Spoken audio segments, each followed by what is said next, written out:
오늘 우리에게 주시는 하나님의 말씀은 신약성경 고린도전서 15장 3절로 8절 말씀입니다. 고린도전서 15장 3절로 8절 말씀입니다. 주님의 말씀을 봉독합니다.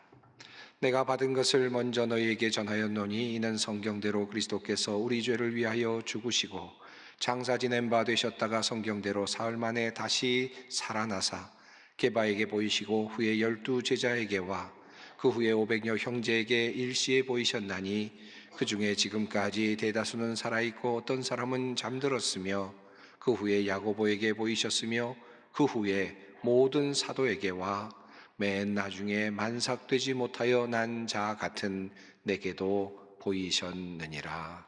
아멘. 부활절을 지나서 부활절을 기억하며 또 축하하는 기쁨의 50일을 지나가고 있습니다.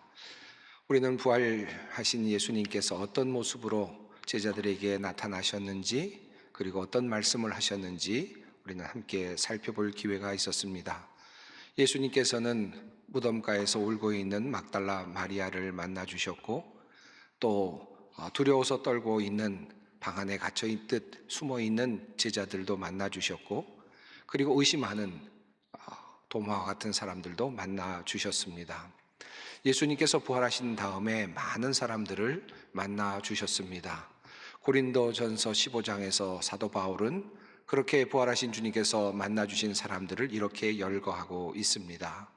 내가 받은 것을 먼저 너희에게 전하였노니 이는 성경대로 그리스도께서 우리 죄를 위하여 죽으시고 장사 지낸 바 되셨다가 성경대로 사흘 만에 다시 살아나사 게바에게 보이시고 후에 12 제자에게와 그 후에 500여 형제에게 일시에 보이셨나니 그 중에 지금까지 대다수는 살아있고 어떤 사람은 잠들었으며 그 후에 야고보에게 보이셨으며 그 후에 모든 사도에게와 맨 나중에 만삭되지 못하여 난 자 같은 내게도 보이셨느니라. 이 말씀 가운데 매우 중요한 한 가지 단어가 숨어 있습니다. 그 단어는 바로 옵세라고 하는 헬라어입니다. 동사인데 보이시고라고 하는 그런 표현으로 번역된 내용입니다. 이 단어는 제가 종종 설교 때 강조하는 그런 단어입니다. 왜냐하면 이 단어 속에 매우 중요한 신학적인 그런 생각들, 또 그러한 관점이 들어있기 때문입니다. 이 단어는 보다라고 하는 뜻을 가진 호라오라는 그런 헬라어에서 나온 단어입니다. 부정과거 수동태형이기도 합니다. 헬라어 용법이 조금 복잡한데요. 단순한 과거로 해석해서 그냥 나타나셨다라는 말로 해석을 할 수도 있기는 합니다만은, 사실 부정과거 수동태는 나타내 보이셨다라는 표현으로 번역하는 것이 조금이라도 더 가까운 번역이 아닐까 생각이 듭니다. 그래서 개정개역 번역도 이러한 느낌을 살리기 위해서 보이셨다라고 그렇게 해석을 하고 있습니다. 이런 표현인 이 옵세라고 하는 이 단어가 이 오늘 본문 속에 4번이나 반복되고 있음은 참으로 놀랍습니다. 우선 15장 5절이 이렇습니다. 게바에게 보이시고, 그리고 6절은 이렇습니다. 그 후에 500여 형제에게 일시에 보이셨나니, 그리고 또 7절입니다. 그 후에 야고보에게 보이셨으며, 8절입니다. 맨 나중에 만삭되지 못하여 난 자 같은 내게도 보이셨느니라. 이 말씀을 하면서 계속해서 일관되게 옵세라고 하는 단어를 사용하고 있습니다. 왜 이렇게 예수님께서 부활하셨다라고 하는 내용을 전하면서 이렇게 복잡한 표현을 사용할까요? 그냥 나타나셨다라고 그래도 될 것 같은데 왜 그렇게 복잡하게 나타내 보여지셨다라고 하는 이런 표현을 사용할까 하는 질문이 앞서게 됩니다.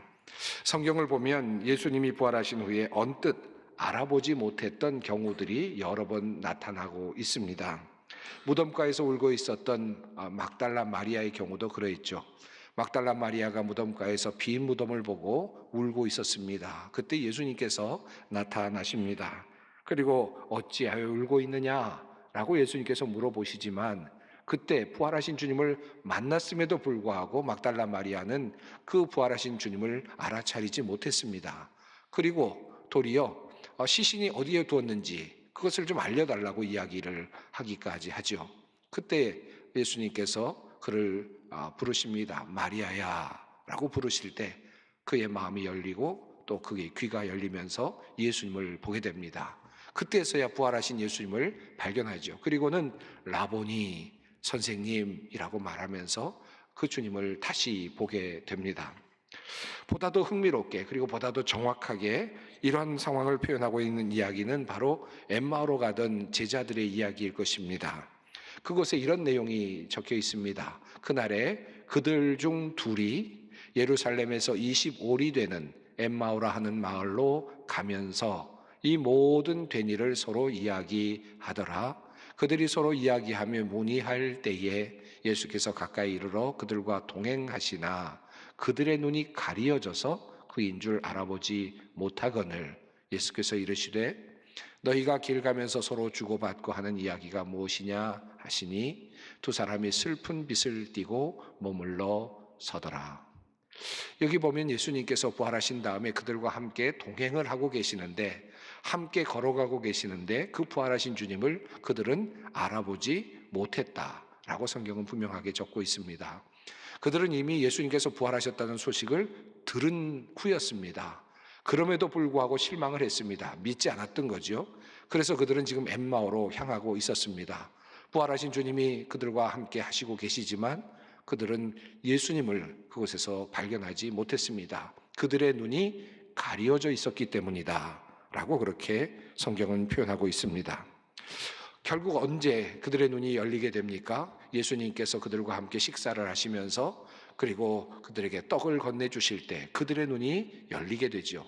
성경은 이렇게 표현합니다. 그들과 함께 음식 잡수실 때에 떡을 가시사 축사하시고 떼어 그들에게 주시니 그들의 눈이 밝아져 그인 줄 알아보더니 그때서야 주님께서 부활하신 주님이라는 사실을 옆에 있는 분이 바로 부활하신 주님이라는 사실을 알아보게 되었다라고 성경은 말합니다. 자, 그러니까 종합해 본다면 이렇습니다. 예수님의 부활은 모든 사람들에게 열려진 것이 아니었다라는 것입니다. 주님께서 눈을 열어주신 사람들, 그 사람들에게만 특별하게 보여지셨다라고 하는 말씀입니다. 예수님께서는 특별한 사람들에게 자신의 부활을 나타내 보여주셨습니다. 이것이 바로 성경이 우리에게 전하고 있는 부활 사건입니다. 생각해 보면 이렇습니다. 많은 사람들이 보는 앞에서 예수님께서 부활하신 모습을 드러내 보여주셨다면 얼마나 좋았을까. 수천 명, 수만 명이 모이는 바로 그 자리에서 군중들이 떠들썩하게 보이는 그 자리에서 못자국 난 손을 보여주시고 그리고 옆구리를 보여주셨다면 어떤 일이 일어났을까 하는 생각이 들기는 합니다만은 하나님께서는 그렇게 하지 아니하셨고 예수님의 부활은 특별한 사람들에게만 열려져 있었다라는 것입니다. 이것이 의미하는 바가 무엇일까요? 부활을 주장하는 제자들 혹은 일부 사람들의 자기 합리화일까요? 또는 세상 사람들은 어쩌면 그런 면에서 이런 부활에 대한 이야기를 비난하거나 믿지 않을지도 모르겠습니다. 사실 이 문제에 대한 답을 찾기 위해서는 본다라고 하는 의미가 무엇인지를 조금 더 깊이 생각해 볼 필요가 있습니다. 우리가 새벽 기도회 시간에 읽어가고 있는 마가복음은 눈이 밝아져서 보게 되는 이야기를 의도적으로 배열하면서 우리에게 큰 영적인 교훈을 주고 있습니다. 그런데 여기서 굉장히 중요한 한 가지 특징이 있는데 그것은 맹인을 고치시는 예수님의 모습이 다른 곳에서와는 사뭇 다르다는 것입니다. 예수님께서 맹인을 고쳐주시는데 그를 보게 해주시는데 단번에 고쳐주신 것이 아니라 두 번에 걸쳐서 나누어서 고쳐주시는 것입니다. 우선 예수님께서는 마을 밖으로 그를 데리고 가셔서 그의 눈에 침을 뱉으시고 그에게 안수하시고 무엇이 보이느냐 물으십니다. 그때 그가 이렇게 대답합니다. 사람들이 보이나이다. 나무 같은 것들이 걸어가는 것을 보나이다. 확실하게 보이지 않는 그런 표현을 하고 있습니다. 그러자 예수님께서는 다시 그를 향하여 안수를 하셨다고 합니다. 그때 모든 것이 밝히 보게 되었다고 성경은 우리에게 증언하고 있습니다. 도대체 왜 이렇게 예수님께서는 두 번에 걸쳐서 기적을 보여주셨을까 하는 생각이 듭니다. 예수님께서 능력이 없어서 그러셨을까? 또 보게 하는 것에는 특별히 두 번의 단계가 필요해서 그랬을까? 아마도 그것은 아닐 것 같습니다. 예수님께서는 어쩌면 이 사건을 통해서 무엇인가 말씀하시기를 원하시는 의도가 있지 않았을까 생각이 드는 것입니다. 두 번에 걸쳐서 주님께서 맹인의 눈을 열어주시는 아주 특별한 치유의 장면이 있습니다. 그런데 이 장면이 성경학자들에 의하면 이 장면이 매우 중요하다고 말합니다. 왜냐하면 마가복음을 둘로 나눌 때 1장부터 8장까지를 나누고 8장 이후부터 또 마지막 장까지를 나눌 때 그 중간에 매우 중요한 변곡점이 되는 사건이 바로 맹인을 치유하는 바로 이 사건이라고 성경학자들은 이야기를 합니다. 왜 그럴까요? 앞서 있는 내용과 뒤에 있는 내용이 많이 다르기 때문입니다. 첫 번째, 앞서 있는 1장부터 8장까지 내용은 예수님께서 갈릴리에서 활동하시는 내용이고 8장 이후부터는 예루살렘을 향하여 가시는 내용으로 되어 있습니다. 앞서 있는 갈릴리에서의 내용은 예수님께서 놀라운 사역들을 해 나가시면서 죽은 자를 살리시고 병든 자를 고치시고 귀신 들린 자들을 내어쫓으시는 기적적이고 능력 있는 놀라운 역사들을 일으키시는 장면으로 가득 차 있습니다. 그런데 8장 이후에는 그런 내용들이 거의 없습니다. 예수님께서는 이제 순환의 길로 나아가시게 되고 그리고 이제 죽음을 향하여 나가시고 십자가를 향하여 나가시고 결국은 죽임을 당하시고 그리고 부활하시는 사건이 묘사되고 있기 때문입니다. 이 둘을 완전히 가르는 그 지점에 바로 이 맹인을 치유하는 사건이 존재한다는 것입니다. 어떻게 해서 이런 이야기가 가능할까? 예수님께서는 이 사건을 통해서 무슨 말씀을 하고 계시는 것일까? 우선 마가복음은 마가를 통하여서 이렇게 우리에게 전하는 것 같습니다. 하나님의 말씀은 두 단계로 나뉘어져 있는 것 같습니다. 우선 예수님께서 제자들을 부르시고 예수님의 1차적인 모습을 보여주시죠. 병자들을 고치시고 죽은 자를 살리시고 바다를 잔잔케 하시고 귀신을 내어쫓으시는 능력의 모습, 승리의 모습을 보여주십니다.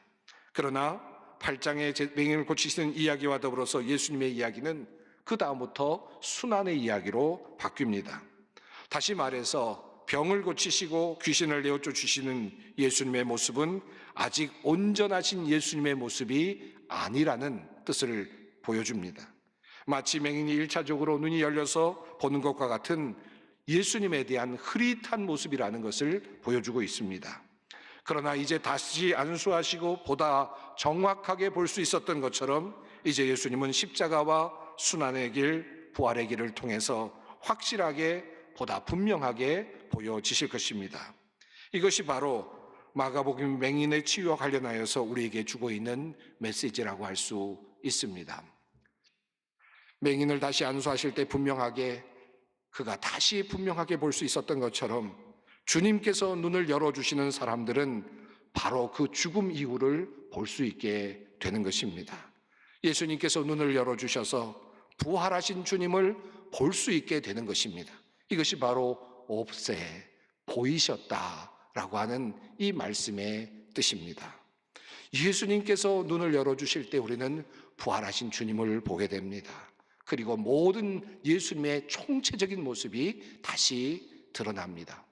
예수님은 이 땅에서 나의 모든 것을 채워주시는 분이십니다. 나의 병을 고쳐주시는 분이시고 그리고 내가 배고플 때 나를 먹여주시는 분이시고 푸른 초장으로 인도하시는 분이시죠. 그것은 분명합니다. 그러나 거기에만 머문다면 우리는 진정한 주님의 모습을 보지 못합니다. 예수 그리스도께서 우리를 위하여 십자가를 지시고 죽으시고 사흘 만에 다시 살아나시는 예수님의 그 모습 속에서 우리는 진정한 예수님의 모습을 봅니다. 죄의 문제를 해결하시는 예수님, 그리고 나의 죽음의 문제를 해결하시는 예수님, 그리고 나를 영원히 살게 해주시는 해결자로서의 진정한 구세주 예수님을 우리는 예수님의 죽으심과 부활 속에서 다시 분명하게 보게 되는 것입니다. 그럴 때 우리는 예수님을 더욱 깊이 알아가게 되는 것입니다. 우리가 이 세상을 살아가면서 마치 한 맹인이 1차적으로 눈을 떴던 것처럼 그런 단계에서 예수님을 볼 때가 꽤 있습니다. 나에게 무엇을 주시는 분, 세상적인 관점에서 이 세상을 살아가는 데 필요한 존재로서의 예수님만을 보게 될 때가 있습니다. 이것은 1차적인 눈뜸이라고 할 수 있겠죠. 그러나 다음 단계의 눈뜸이 필요합니다. 나의 죽음의 문제를 해결해 주시고 영혼까지 이어주시고 죄의 문제를 해결해 주시고 그리고 하나님과의 올바른 창조주와의 관계를 이어주시는 진정한 해결자로서의 예수님, 구세주로서의 예수님을 다시 볼 필요가 있습니다. 자, 그렇다면 이와 같은 예수님, 부활하신 예수님은 2000년 전에 제자들에게만 나타나셨던 예수님 아닙니까? 그 예수님은 이미 이 세상에 없으십니다. 하늘에 이미 승천하셨고 언젠가 재림하실 것을 약속하셨고 이 자리에 계시지 않습니다. 그렇다면 우리는 부활하신 주님을 어떻게 경험합니까? 어떻게 부활하신 주님을 만날 수 있습니까? 흥미롭게도 옵세라고 하는 단어가 사용되고 있는 이 사건들 속에서 우리의 눈이 열리는 소망을 발견하게 됩니다. 첫째로 부활하신 예수님을 보게 되는 이 옵세의 경험은 식탁과 관련이 있음을 성경은 우리에게 알려주고 있습니다. 우선 누가복음 24장의 내용이 그렇습니다. 엠마오로 가던 제자들이 예수님과 함께 식사를 하지요. 그런데 그때 그들의 눈이 열렸다고 성경은 증언합니다. 그들과 함께 음식 잡수실 때에 떡을 가지사 축사하시고 떼어 그들에게 주시니 그들의 눈이 밝아져 그인 줄 알아보더니, 예수님께서 떡을 떼어 주실 때 그들의 눈이 열렸다고 성경은 말합니다. 이후의 내용도 그렇습니다. 예수님께서 시몬에게 옵세하셨습니다. 나타나셨습니다. 제자들에게도 보이셨습니다. 그리고 예수님께서 어떻게 하십니까? 여기 무슨 먹을 것이 있느냐 하시니 이에 구운 생선 한 토막을 드리니 받으사 그 앞에서 잡수시더라. 예수님께서 배가 고프셔서 잡수셨을까요? 지금 예수님께서는 제자들과 함께 식사를 나누고 계시는 것입니다. 그리고 그 식탁에서 그들의 눈을 열어주십니다. 요한복음도 그러합니다. 21장에서 예수님께서는 부활하신 몸으로 디베랴 바닷가에 나타나셨습니다. 베드로와 제자들을 만나시죠. 그런데 예수님께서 그들을 만나실 때 음식을 차려 놓으셨습니다. 숯불에 그리고 고기를 구우시면서 떡을 주시면서 제자들을 만나셨습니다. 그리고 제자들에게 예수님께서 이렇게 하시죠. 예수께서 가셔서 떡을 가져다가 그들에게 주시고 생선도 그와 같이 하시니라. 이것은 예수께서 죽은 자 가운데서 살아나신 후에 세 번째로 제자들에게 나타나신 것이라. 예수께서 나타나셨을 때, 부활하신 몸으로 나타나셨을 때 주님은 식탁을 제자들에게 주셨다고 성경은 말하고 있습니다. 성지에 가보면 갈릴리 바다 디베랴 바닷가에 어느 한 곳에 예수님께서 베드로를 부르시고 제자들을 부르시고 내가 나를 사랑하느냐 물으셨던 그 자리가 있었다고 합니다. 그래서 그 자리에 교회 예배당이 세워져 있습니다. 예배당 안으로 들어가 보면 큰 바위가 하나 놓여 있습니다. 그 바위 위에서 예수님께서 베드로를 만나시고 제자들을 만나셨다고 합니다. 그곳에 하나의 팻말이 있습니다. 그 팻말은 멘사 크리스티라고 적혀 있습니다. 이 말의 뜻은 그리스도의 식탁이라는 뜻입니다. 주님께서 식탁을 베풀어 주시고 그곳에서 베드로를 만나시고 제자들을 만나시고 내가 나를 사랑하느냐 물으시고 소명을 주시고 그들을 다시 일으켜 세워 주신 것입니다.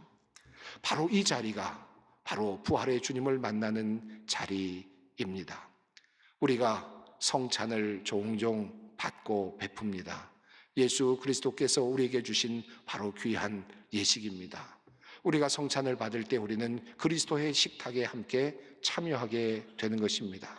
그 식탁에 참여할 때마다 주님께서는 우리의 눈을 열어주시고 그리고 우리의 귀를 열어주셔서 부활하신 주님을 밝히 볼 수 있게 해 주시는 것입니다. 이것이 우리가 믿고 고백하는 성찬에 관한 신학입니다. 사랑하는 성도 여러분, 우리가 성찬을 받을 때마다 그저 스쳐 지나가는 것 같지만 우리가 어느 순간 성찬을 받을 때 우리의 눈이 열리고 우리의 가슴이 열리고 하나님께서 나에게 다가오셔서 내가 나를 사랑하느냐 물으시는 그 물음을 들을 때가 있습니다. 그리고 주님께서 나에게 말씀하시는 그 음성을 들을 때가 있습니다. 부활하신 주님, 주님이 나를 찾아오시는 바로 그 자리가 성찬의 자리입니다. 두 번째로 부활하신 주님은 말씀을 통하여 우리의 눈을 열어주십니다. 엠마오로 가던 제자들이 예수님을 보게 된 이후에 이렇게 고백합니다. 그들이 서로 말하되 길에서 우리에게 말씀하시고 우리에게 성경을 풀어주실 때에 우리 속에서 마음이 뜨겁지 아니하더냐 하고, 그들이 예수님과 함께 동행할 때 주님께서 하나님의 말씀을 풀어 설명해 주셨습니다. 그때 그들의 마음이 뜨거워졌습니다. 마음이 열렸습니다. 그리고 주님께서 식탁을 베풀어 주실 때 그들의 눈이 열렸습니다. 오늘도 말씀을 전합니다. 또 여러분 함께 말씀을 듣고 전하는 자리에 여러분과 제가 있습니다. 이것은 단순히 인간의 말이 오고 가는 내용이 아니고 설득의 차원도 결코 아닙니다. 이것은 하나님의 능력이 함께하는 자리이고, 비록 부족한 인간의 언어이지만 하나님께서 함께 하셔서 우리의 마음을 열어주시고 우리의 귀를 열어주시고 부활하신 주님을 만나게 하시는 복된 자리인 것입니다. 그래서 우리는 오늘도 여기에 있는 것입니다. 말씀을 통하여 우리의 눈이 열려 부활하신 주님이 보이고, 그리고 성찬의 자리를 통하여 우리의 눈이 열려 부활하신 주님을 보게 되는 것입니다. 그렇다면 마지막으로 이 질문 앞에 섭니다. 우리가 이렇게 부활하신 주님을 보게 된다면 어떤 일이 일어나는 것입니까? 우리는 왜 부활하신 주님을 그토록 보고 싶어 하는 것입니까? 마가복음을 통해서 주님께서 우리에게 권면하시는 내용은 이렇습니다. 1차적으로 예수님께서 2번에 걸쳐 벳세다 맹인을 고쳐주셨죠. 보다 분명하게 보게 하여 주심이었습니다. 그런데 예수님께서는 마가복음 10장에서 또다시 한번 맹인을 고쳐주시는 사건을 보여주십니다. 바디메오를 고쳐주신 것입니다. 이 이야기가 매우 중요한 의미를 차지하고 있습니다. 살짝 흘러가는 것 같지만 중요한 표현이 등장합니다. 그가 곧 보게 되어 예수를 길에서 따르니라. 앞서 있었던 맹인의 이야기는 예수님과 모든 사물들이 잘 보이지 않았다가 두 번째로 보다도 분명하게 보였다라는 데까지 이릅니다. 그런데 마가복음 10장에서 이 바디메오는 보게 되었고 그리고 예수님을 따랐다라고 말하고 있습니다. 보는 것의 세 번째 단계입니다. 보게 된 후에 예수님을 따랐습니다. 예수님은 지금 순환의 길로 가고 계셨습니다. 여리고였고요. 그리고 예수님께서는 바로 예루살렘으로 들어가셨고 그곳에서 십자가를 지시고 그리고 죽임을 당하셨습니다. 그 길을 바로 이 바디메오가 따라갔다라고 하는 것입니다. 그냥 보고만 있었다면, 그저 보인다라고 하는 것에 만족한다면 보는 것이 무슨 의미가 있겠습니까? 그런데 그는 보게 되었고 예수님을 따랐다고 성경은 말씀합니다.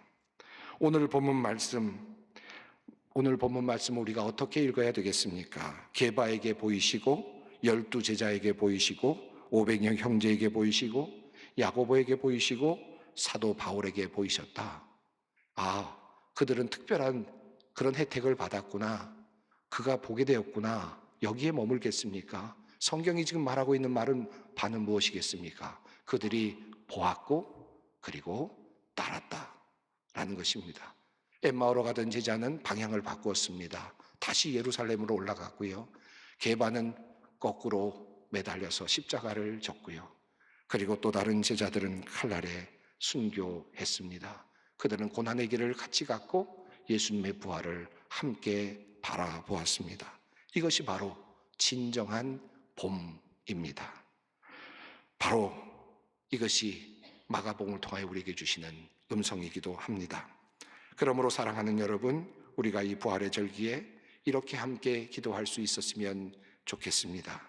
주님, 우리의 눈을 열어주셔서 말씀 가운데서 성찬 가운데서 부활하신 주님을 바로 볼 수 있게 해 주십시오.